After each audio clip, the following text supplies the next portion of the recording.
Welcome to the Hustle Baby Podcast, where I give entrepreneurs 15 minutes to show, grow, and let the world know about their small business. Today I'm hustling with Cheryl Garzoglio, founder of Evolve Speech and Language here in Medfield. Cheryl helps kids build confidence through personalized speech therapy and executive function coaching, giving young voices the tools to grow.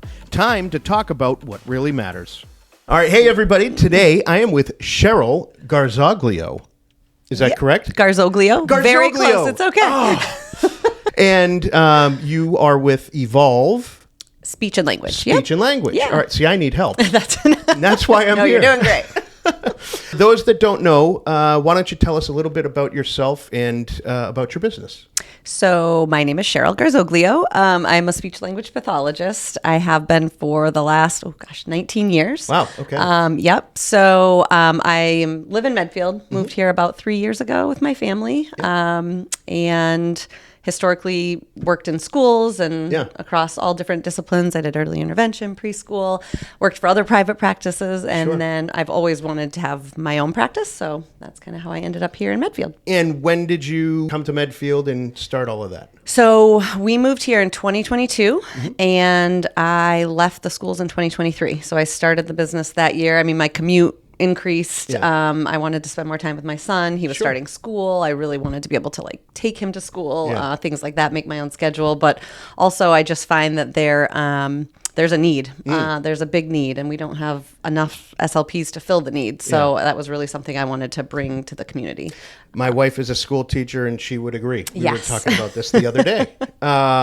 So that's really cool. So becoming an entrepreneur and owning your own business was as much about your passion as much as it was flexibility and that kind of thing. Yeah, absolutely. That's really cool. What would you say are some of the best things about working on your own and working for yourself?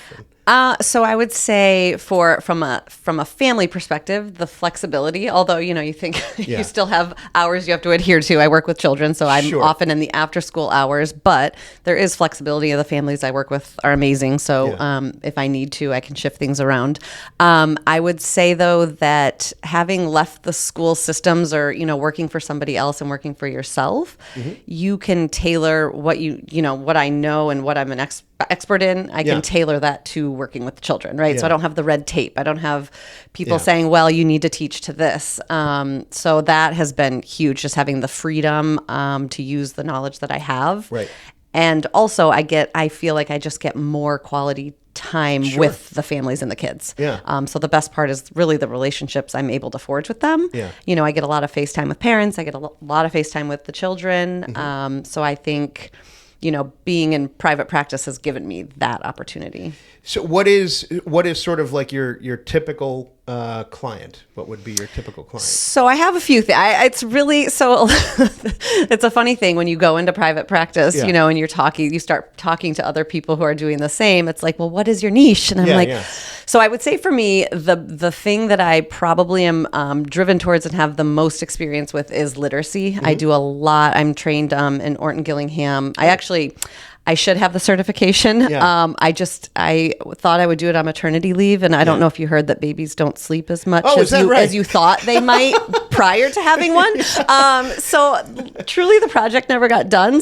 But I did my 100 hours clinically, so I'm very close to certified in Orton Gillingham, and many, many other programs. So I would say literacy and executive functioning is like my really big niche. But I also do speech sound disorders. I work with children who struggle with language. You have those little 3-year-olds that are struggling to get their first words out. And then you have the middle schoolers who are just really struggling to get through their social studies class because the vocabulary is so hard, right? So for me, it's still a pretty wide gamut. But the umbrella of speech pathology is huge. There are so many different facets to it. So that's interesting. But for me, literacy and executive functioning, I'd say, and executive functioning goes into everything we do, right? So if you're not utilizing your executive functioning skills, it's going to be hard to make that sound you've been working on or read that book you're really wanting to read. Do you find yourself walking about town kind of like listening to people and be Never. like, hey, you need to work with now? It's like whenever people talk about real estate, my ears always perk right, up. of I'm course. always like, hey. Of course. Well, that's really cool. What do you think are some of the biggest challenges in your business? Well, I would say for me, going in the entrepreneurial route, and see, I need speech now. It's all the hats that you wear, right? So I'm used to working for someone else where you just sort of come and you're the therapist. I think now owning my own practice, it's the number of hats I wear in a day. I'm the scheduler, the biller, the marketer, the therapist, the marketer, all of the things in the background that you just don't, until you're in it, you're like, wow, it's a lot of things. Right. Yeah. So I would say for me, that is probably the most challenging thing, is being able to balance and wear all the hats while I'm still currently alone and don't have employees. Yeah. Well, at least you don't have to answer to anyone but yourself. Exactly. Right? So that's a good thing. So despite all of the different challenges that you may have, encountered in kind of building your own business and all of that, is there something that you've learned along the way that either has helped you, or something that you think you've learned that might help somebody else? Yeah, I would say, so I went from working with always a team or with other people. I've worked with OTs and PTs and teachers and wherever. Coming here and then all of a sudden sort of working alone was a little bit shocking. Okay. So what has helped me a ton with that is forging relationships with people who are also small business owners. Sure. Whether they're in my field, I do try to reach out, and I have a little network of SLPs that we try to get together when we can, so that you can keep those relationships. That's and you great. Can consult and talk about things that are, our field is forever evolving. So there's always learning to be done. But also people that are in small business in other fields. Sure. I have a lot of relationships with people around here in these buildings. Yeah, right. I think it helps to hear if they're further along in the process, well, what did you do when this happened? And oh yeah, we navigated that, right? And getting advice, but also just having that you're all on the same playing field. So I know that you're friends with Karen Phillips. You actually tracked me down as I was leaving her office, which was great. For me, being able to meet different people in different fields, but everybody kind of is the same, like-minded, by working for themselves and all that. It's been a lot of fun. And I know that there is a little network of, small business owners, even right here in the building. Yes, there are. That all get together. Yep, so there's 3 buildings, cool. And I've met a lot of people. Oh, that's awesome. Here. Yeah, it's great. It's great. What do you think is sort of the best thing about your job? What's the most rewarding aspect of your job? I mean, this is... my job is very rewarding. So that is what makes me love my job. So kids in this, where I work now, they've had a long day of school. Yeah. They are coming to do another thing. Yeah. And it's not just another thing. It's this is really hard for you. Let's work on it. Yeah. And so they're coming here and watching, building that relationship with them, building that trust with them. And, after you work with them for a while, whether it's on a sound or they're trying to read a particular type of word, and they master it, or they even if they just make that incremental progress and seeing that little glow in their eye and that confidence build, that is the best part of the job by far. Keeps me coming back every day. Oh, that's awesome. Yeah, I can imagine, just seeing, even with my daughter when she learned how to throw a football yesterday. Okay, yeah. I was like, oh my God, just to see how surprised and excited at the same time she was. Oh, it was that little glimmer in their eye, it's there. It's great. And then to experience that in your position, every day with different kids is really, really kind of special. It's great, yeah.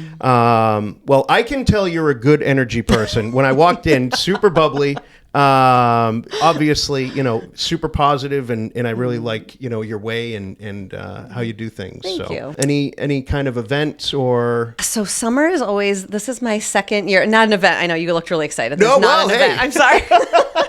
But I am going to be so I moved into a different space here, a little talk bit about bigger. That a little bit. So I was in a smaller office with a smaller waiting room, and I've always wanted to be able to have groups.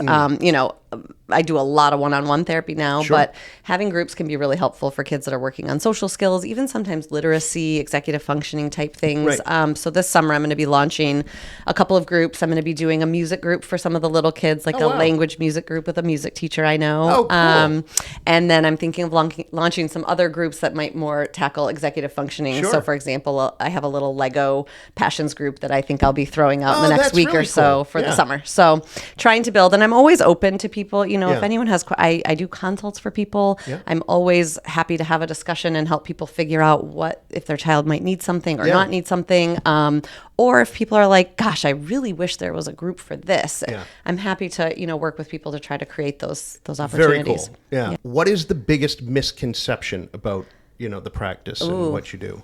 So I would say that I think that there are many people hear speech-language pathologist, and the first thing that comes to their mind is like a speech sound disorder. Like, oh, can you help me with my R's or my S's? Which is something we definitely do. Yeah. I think that's how speech pathology started, but now the umbrella is so big that it's really so much more than that. Yeah. We work on executive functioning. Yeah. Some SLPs work on feeding therapy. There is language, any sort of understanding of language or use of language. Did I already say executive functioning? Yeah. Literacy.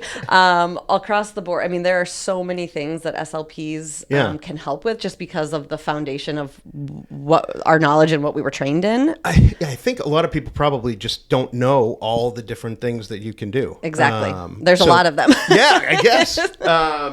Helping you get the word out there on that kind of stuff. Yeah, I would love that, because I do think that sometimes people don't know where to turn, right? They might say like, oh, my son or my daughter, they're having difficulty with X, Y, or Z. I don't really know, they might not qualify in a school. They might get evaluated, and schools and private practice are very different, right? Yeah. I can see children here that I wouldn't have been able to in school because their scores were all fine or average. Sure. But maybe they're still struggling, right? And so that's kind of the nice thing about private practice is that you can help with a lot of those things and those gaps, or what something just seems off. Sometimes we can help with that. Yeah, and I think school isn't necessarily going to tell you or have the ability to, kind of identify the issue. Not always. I think it depends. And I think schools are under, strict guidelines. Yeah. They have laws they have to follow. There's that too. Right. So you're lawless. Right. I mean, I'm not lawless. No, I know. Wouldn't that be fun? But that's good. So I think there's more reason for people to reach out to you and kind of, get a better understanding. I'm certainly getting a better understanding talking to you. So that's good. So, unless there's anything else, I think I think that's it for this week's episode. And I appreciate you having me. And thank you. So it's so great that you're doing this. I was very excited. I'm very excited to watch every new episode because I've learned so much about Medfield. It's really cool. There's just everybody's story is different, and it's exciting to meet everybody that's new, and it's a lot of fun. So anyway, thank you very much. Thank you. It was wonderful to see your office and meet you. Thank you. You as well. Take care. Take care. Bye.